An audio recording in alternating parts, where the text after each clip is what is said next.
Birinci baxırsan bu tərəfə olan üçbucaqların sayına. 1, 2, 3 və 4. Bax, bu tərəfə baxan 4 dənə üçbucaq var. 1, 2, 3, 4, 5. 5 dənə də bu tərəfə baxan var. Demək, bundan bir dənə artırmalıyım. Bax, bir dənə bundan artırmalıyım. A-da baxıram ki, A-da bu tərəfədir. O zaten 5'dir. Bir dənə də olsa 6'nın 4'ü olur. Ona görə digəri vəbşəm kvadratda olmaya lazım deyil hələ ki. Ona görə cavab A deyil. B-yə baxıram ki, bir dənə bu tərəfədir, ola bilər.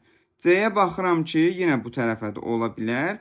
D-yə baxıram ki, biri bu tərəfədir, biri bu tərəfədir. Bir dənə bundan əlavə eləsəm 5 olacaq, 6 olacaq. 6'nın 5'ə. Ona görə D uyğun gəlmir. Y-yə də baxıram ki, Y-də də bu tərəfədir. Uyğun gəlir də, hə, uyğun gəlir. Demək, aynən D-dən başqa qalanları uyğundur. İndi digər necə işləyirsən? İndi baxırsan, bax, bu yarı kvadrata. Baxaq. 1, 2, 3. 3 dənə bu tərəfə doğru baxır. İndi baxaq görə bu tərəfə neçə dənədir? 1, 2. 2 dənə də bu tərəfə doğrudur.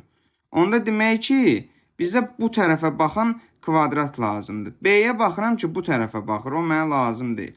C-yə baxıram ki, bu tərəfə baxır, o da mənə lazım deyil. Onda cavab Y-dir. Bu qədər sadə.